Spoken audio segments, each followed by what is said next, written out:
Wars don't always begin with gunfire. Sometimes they begin with paperwork. Across America, state legislatures are introducing bills that quietly undermine federal authority. Measures that would let states nullify federal laws, hold back federal money, or instruct citizens to obey the state first. On the surface, these bills sound protective, even patriotic. In reality, they're something far darker, a coordinated strategy of soft secession. And if carried far enough, this path doesn't end in clever local autonomy. It ends in splintered legitimacy, shattered institutions, and the risk of civil conflict. So how does soft secession actually work? It follows a step-by-step playbook designed to erode federal supremacy without ever declaring independence. First, nullification laws. These declare certain federal rules void inside state borders and forbid state agencies from enforcing them. Second, guard control bills, measures that make it harder for Washington to mobilize state national guards, weakening national defense from within. Third, fiscal threats, proposals to hold back, reroute, or escrow federal tax dollars.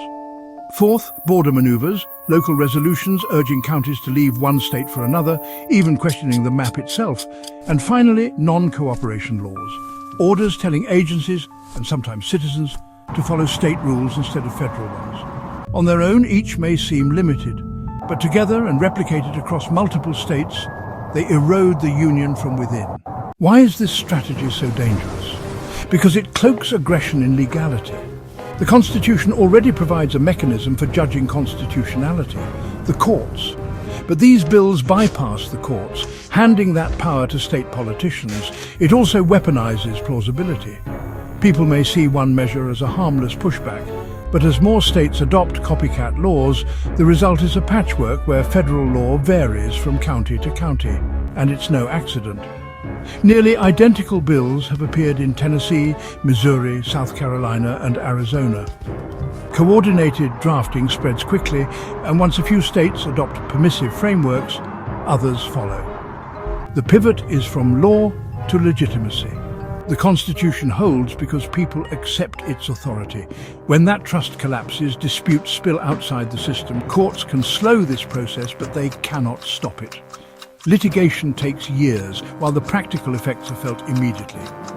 So, what are the warning signs to watch? First, copycat bills, identical sovereignty or nullification laws introduced in state after state already happening. Second, laws blocking cooperation, statutes forbidding state or local officials from working with federal agencies. Missouri tried it with gun laws, and similar bills are reappearing. Third, defend the guard measures. Proposals to limit Washington's ability to call up National Guards. Bills are already filed in Virginia, South Carolina, and elsewhere. Fourth, fiscal threats. Talk of holding back federal tax dollars. California's governor even floated escrowing federal funds. Fifth, non-cooperation orders.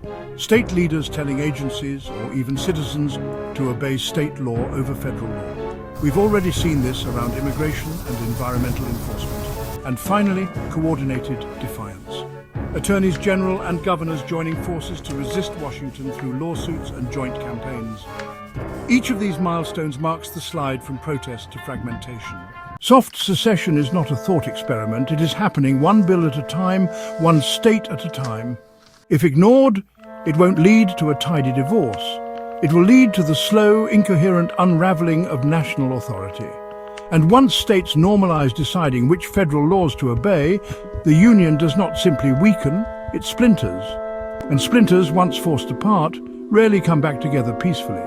That is the peril of soft secession. It begins with paperwork in state houses, but if left unchecked, it ends with legitimacy shattered, and the possibility of civil conflict unleashed. America does not need to reach that point, but it will if we allow decay to masquerade as reform. To stay updated on the latest government and politics breaking news, subscribe to Breaking Through News on YouTube or at breakingthrough.com.